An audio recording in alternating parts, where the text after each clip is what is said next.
আসসালামু আলাইকুম রহমতুল্লাহ। সুপ্রিয় শিক্ষার্থীবৃন্দ, আশা করি তোমরা সবাই ভালো আছো। এই ভিডিওটা তৈরি করছি ষষ্ঠ শ্রেণীর শিক্ষার্থীদের জন্য। 2024 সালে ষষ্ঠ শ্রেণীর বাংলা বার্ষিক পরীক্ষার নমুনা প্রশ্নপত্রের সমাধান নিয়ে আজকে আমরা আলোচনা করব। এই নমুনা প্রশ্নপত্র এনসিটিভি থেকে দেওয়া হয়েছে, যার আলোকে তোমাদের বার্ষিক পরীক্ষার প্রশ্ন তৈরি করা হবে তোমাদের বিদ্যালয় থেকে। এই নমুনা প্রশ্নপত্র দেওয়ার কারণ, যাতে তোমরা বুঝতে পারো পরীক্ষা কী ধরনের প্রশ্ন থাকবে। তো আমরা নমুনা প্রশ্নের সমাধানগুলো করে দিচ্ছি তোমাদের ধারণা দেওয়ার জন্য যে অ্যান্সারগুলো কীভাবে করতে হবে। শিক্ষার্থীরা, প্রথম পর্বে আমরা এখানে যে 15টা বহু নির্বাচনী প্রশ্ন ছিল এগুলোর সমাধান করেছিলাম। তারপর গত পর্বে অর্থাৎ দ্বিতীয় পর্বে এখানে 10টা প্রশ্ন ছিল, এক কথায় উত্তর দাও, এগুলোর সমাধান আমরা করেছি। তো এই দুটো ভিডিও যারা দেখোনি তারা আমাদের চ্যানেলে প্লেলিস্ট অপশন আছে, সেখান থেকে দেখে নিতে পারবে। এছাড়াও আমি ভিডিওর কমেন্টে লিঙ্ক দিয়ে দিব।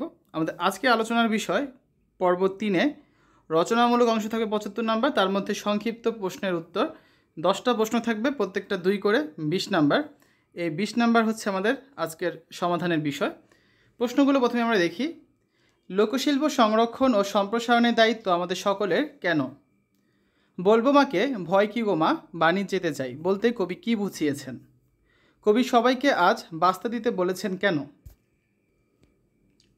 বর্ষা মৌসুমে নকশিকাঁথা সেলাইয়ের উপযুক্ত সময় কেন? মৌরি ফুলের গন্ধ শুকে থামিও তব রথ বলতে কবি কি বুঝিয়েছেন? ময়ূরপঙ্খী বজরা আমার লাল বাউটা তুলে বলতে কবি কি বুঝিয়েছেন? খাদি কাপড়ের বিশেষত্ব কি? সারাটা দিন তোমার লয়ে করব আমি খেলা বলতে কবি কি বুঝিয়েছেন? রোকেয়া সাখাওয়াত হোসেন একজন অসাধারণ নারী কেন? মুখ্য অর্থ গৌণ অর্থের সংজ্ঞা দাও। এই যে 10টা প্রশ্ন রয়েছে, এখন আমরা একটা করে সবগুলো প্রশ্নের উত্তর দেখব। রচনামূলক অংশে সংক্ষিপ্ত প্রশ্নের উত্তর 10টা প্রশ্ন থাকবে, 10টাই অ্যান্সার করতে হবে, প্রত্যেকটা 2 করে। 10টার জন্য কত? 20 নাম্বার। চলো শুরু করা যাক। আমাদের প্রথম প্রশ্নটা লোকশিল্প সংরক্ষণ ও সম্প্রসারণের দায়িত্ব আমাদের সকলের কেন? উত্তর: আমাদের সারা দেশে ছড়িয়ে ছিটিয়ে থাকা লোকশিল্প সংরক্ষণ করা এবং এগিয়ে নিয়ে যাওয়ার দায়িত্ব আমাদের সকলের। কেননা লোকশিল্পের মধ্য দিয়ে আমরা বিশ্বের কাছে নিজস্ব ঐতিহ্যকে ফুটিয়ে তুলতে পারি। বাংলাদেশের বিভিন্ন শহরতলি এবং গ্রামের হাজার হাজার নারী পুরুষ আছে যারা কাজ করতে চায়, অথচ কাজের অভাবে দিন দিন দারিদ্র্যের শিকার হচ্ছে। সুপরিকল্পিত উপায়ে এবং সুরুচিপূর্ণ লোকশিল্প প্রস্তুতির দিকে মনোযোগ দিলে তাদের সমস্যার কিছুটা সমাধান হয়ে যাবে। 2 নম্বর প্রশ্নে রয়েছে, বলবো মাকে ভয় কি কোমা বাণিজ্যেতে যাই বলতে কবি কি বুঝিয়েছেন? কবি এখানে দুঃসাহসী সওদাগর হয়ে সপ্ত মধুকর সাগরে ভাসিয়ে দেশান্তরে যেতে ইচ্ছুক। পথের সকল বাধা অতিক্রম করে তিনি পৃথিবীর সমুদয় দেশ থেকে ধনরত্ন বোঝাই করে দেশে ফিরতে চান। এমনকি নিজ দেশের সম্পদ অন্য দেশে রপ্তানি করতেও চান, আর নিজের দেশে অভাবও মেটাতে চান অন্য দেশ থেকে সম্পদ আহরণ করে। বলবো মাকে ভয় কি গো মা বাণিজ্যেতে যাই বলতে কবি এই কথাটাই বুঝিয়েছেন। 3 নম্বর প্রশ্নে রয়েছে, কবি সবাইকে আজ বাস্তা দিতে বলেছেন কেন? উত্তর: বাস্তে দাও কবিতায় কবি শিশু, পাখি, ফুলের কুড়ি সবাইকে আজ বাস্তে দিতে বলেছেন। বাস্তে দাও কবিতায় কবি প্রকৃতি, পরিবেশ ও প্রাণী জগতের সুস্থ ও স্বাভাবিক বিকাশের কথা বলেছেন। একটি শিশুর বেড়ে ওঠার সঙ্গে তার চারপাশে সুস্থ পরিবেশের সম্পর্ক রয়েছে। যদি ফুল না থাকে, পাখি না থাকে, সবুজ ধ্বংস হয়ে যায়, তাহলে শিশুর স্বাভাবিক বিকাশ বাধাগ্রস্ত হবে। প্রকৃতির এসব প্রতিকূলতাকে জয় করার কথাই আলোচ্য কবিতায় সুন্দর করে তুলে ধরা হয়েছে, আর তাই তো কবি সবাইকে আজ বাস্তে দিতে বলেছেন। 4 নম্বর প্রশ্নে রয়েছে, বর্ষা মৌসুম নকশিকাঁথা সেলাইয়ের উপযুক্ত সময় কেন? উত্তর: বর্ষা মৌসুম নকশিকাঁথা সেলাইয়ের উপযুক্ত সময়, কেননা বর্ষাকালে চারদিকে পানিতে থই থই করে, আর এই অবস্থায় ঘরের বাইরে বের হওয়া যায় না। তাই এমন মৌসুমেই নকশিকাঁথা সেলাইয়ের উপযুক্ত সময়। ঘরে বসে সময়টাকে কাজে লাগানো যায়, ঠিক আছে, এই কারণে বলা হয়েছে। 5 নম্বরে কি আছে?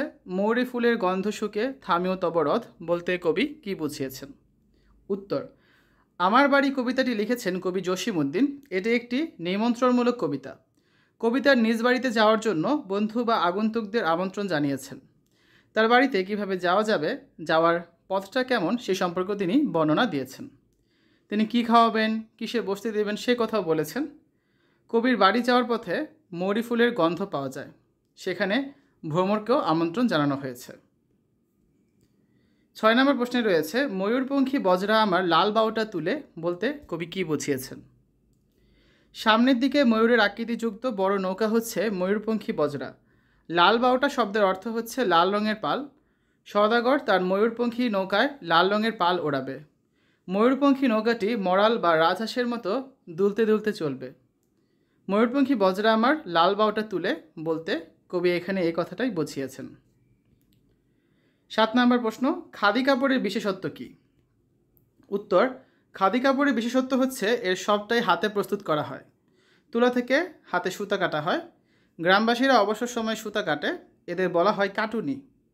গ্রামে বাড়ির আশেপাশে তুলার গাছ লাগানোর রীতি রয়েছে।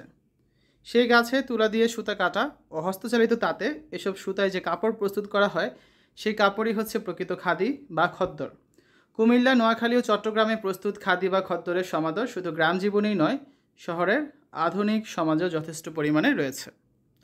8 নম্বর প্রশ্ন, সারাটা দিন তোমার লয়ে করব আমি খেলা বলতে কবি কী বুঝিয়েছেন? উত্তর, সারাটা দিন তোমার লয়ে করব আমি খেলা বলতে কবি বুঝিয়েছেন যে তিনি তার বন্ধুকে নিয়ে সারাদিন খেলা করে কাটিয়ে দেবেন। কবিতার বন্ধুকে সারা রাত গাছের শাখা দুলে বাতাস করবেন। কবির বন্ধু গাই দোহনের শব্দ শুনে সকালবেলা ঘুম থেকে জাগবে বলেও কবির প্রত্যাশা। 9 নম্বর প্রশ্নে রয়েছে, রোকেয়া সাখাওয়াত হোসেন একজন অসাধারণ নারী কেন? এর উত্তরে লেখা যেতে পারে, রোকেয়া সাখাওয়াত হোসেন নানা বাধা এড়িয়ে আপন সাধনায় বাংলা ভাষায় সাহিত্য সৃষ্টি করেছেন, আর তাই রোকেয়া সাখাওয়াত হোসেন একজন অসাধারণ নারী। রোকেয়া এই উপমহাদেশের একজন দূরদৃষ্টি সম্পন্ন মানুষ। নারী শিক্ষার অগ্রদূত হিসেবে সমগ্র বাঙালি সমাজে রোকেয়া সাখাওয়াত হোসেন শ্রদ্ধেয় ব্যক্তি। তিনি 2টি উপায়ে নারী মুক্তির পথ দেখিয়েছিলেন, মেয়েদের জন্য স্কুল প্রতিষ্ঠা করে এবং সাহিত্য রচনার মধ্য দিয়ে নারী মুক্তির দিক নির্দেশনা দিয়ে। আজকে সর্বশেষ যে প্রশ্নটা রয়েছে 10 নম্বর, মুখ্য অর্থ গৌণ অর্থের সংজ্ঞা দাও। মুখ্য অর্থ গৌণ অর্থ, একটি শব্দ শোনার সাথে সাথে মনে যে ছবি বা ধারণা জেগে ওঠে সেটাকে ওই শব্দের মুখ্য অর্থ বলে। যেমন মাথা শব্দটি শোনার সঙ্গে সঙ্গে শরীরের উপরে যে অংশের ছবি মনে ভেসে ওঠে সেটাই হচ্ছে মাথা শব্দের মুখ্য অর্থ। আবার কোনো শব্দের মুখ্য অর্থের পাশাপাশি এক বা একাধিক অর্থ থাকতে পারে যেগুলোকে গৌণ অর্থ বলা হয়। যেমন মেয়েটির মাথা ভালো বললে মেধা বা এক্ষেত্রে মেয়েটির বুদ্ধিকে বোঝায়। আবার যদি বলা হয় রাস্তার মাথায় যাও, তবে মাথা বলতে আমরা রাস্তার শেষ প্রান্তকে বুঝি থাকি। এগুলো হচ্ছে কি মাথা শব্দটার গৌণ অর্থ। শিক্ষার্থীরা, এই হচ্ছে আজকে আলোচনা। আগামী পর্বে এখানে রচনামূলক প্রশ্ন রয়েছে দৃশ্যপটবিহীন, যে কোনো 3টি প্রশ্নের উত্তর দাও। তো মোট 5টা প্রশ্ন রয়েছে, এখান থেকে তোমার 3টা প্রশ্নের উত্তর দিতে হবে।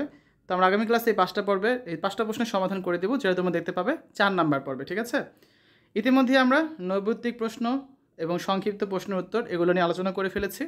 বাকি যে প্রশ্নগুলো বাকি আছে এগুলো নিয়েও খুব শীঘ্রই আমরা ভিডিও দিয়ে দিব। তো শিক্ষার্থীরা, আশা করি আজকের এই ভিডিওটা তোমাদের কাছে ভালো লেগেছে। এখানে দেখো, আমরা আজকে আলোচনা করেছি 6ষ্ঠ শ্রেণীর বাংলা বার্ষিক পরীক্ষার নমুনা প্রশ্নপত্রের সমাধান নিয়ে। আজকে ছিল আমাদের 3য় পর্ব। পরবর্তী পর্বগুলো দেখার আমন্ত্রণ জানিয়ে আজ এখানে বিদায় নিচ্ছি। আল্লাহ হাফেজ।